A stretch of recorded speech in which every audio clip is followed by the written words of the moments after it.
Godavari Krishna river management బోర్డులకు ఈ ప్రాజెక్టులను hand over చేసిన తర్వాత నిర్వహించడానికి అయ్యే ఖర్చులకు 200 కోట్లు 400 కోట్ల రూపాయలను కేటాయించడానికి ఇగో చంద్రశేఖరరావు చీఫ్ మినిస్టర్ బుక్ మీద కింద పేరుంది. మీకు ఎవరికైనా మళ్ళీ ఏమైనా అనుమానం ఉండి ఇది వెనక ముందు అనుకున్నారు, మళ్ళీ ఆ మంత్రివర్గంలో కూడా ఎవరికేం సంబంధం లేదు. ఇక్కడ రాసిండు K Chandrashekar Rao demand number so K Chandrashekar Rao chief minister.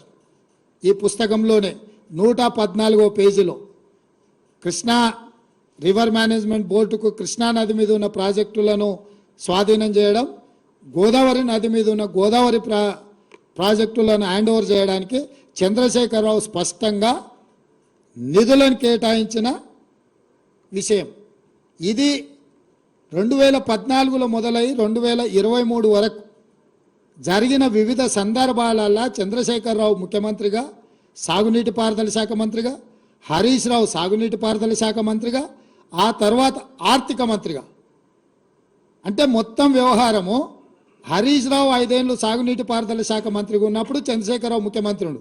Chandrashekar Rao 5 సంవత్సరాలు సాగునీటి పారుదల శాఖ మంత్రిగా ఉన్నప్పుడు హరీష్ రావు గారు 5 సంవత్సరాలు ఆర్థిక మంత్రిగా ఉన్నాడు.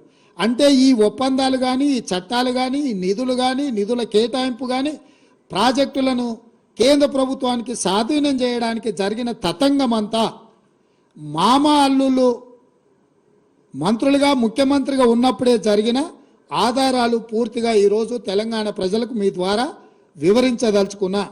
10 ఏళ్ల కేసీఆర్ గారి ప్రభుత్వంలో మనం ఏ రోజు కూడా వాళ్ళు ఎంత ఒత్తిడి పెట్టినా మనం కేఆర్ఎంబీకి ప్రాజెక్టులు అప్పచెప్పలేదు. మేము ఒకటే చెప్పినాం, మాకు 50% వాటా ఇవ్వండి.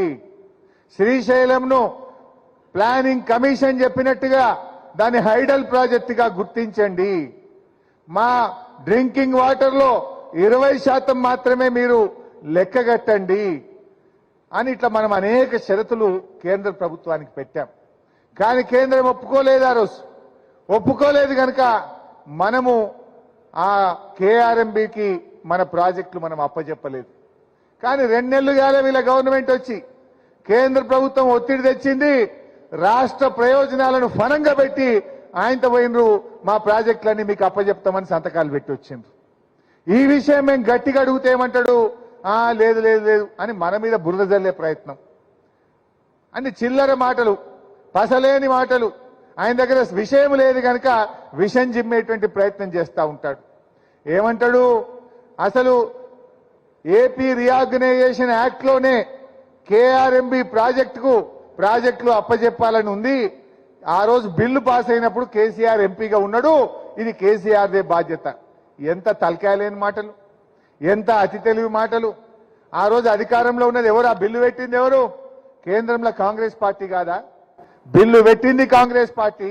ఆ బిల్లును తయారు చేసింది జైపాల్ రెడ్డి గారు, జయరాం రమేష్ గారు. బిల్లు పాస్ చేసింది కాంగ్రెస్ పార్టీ.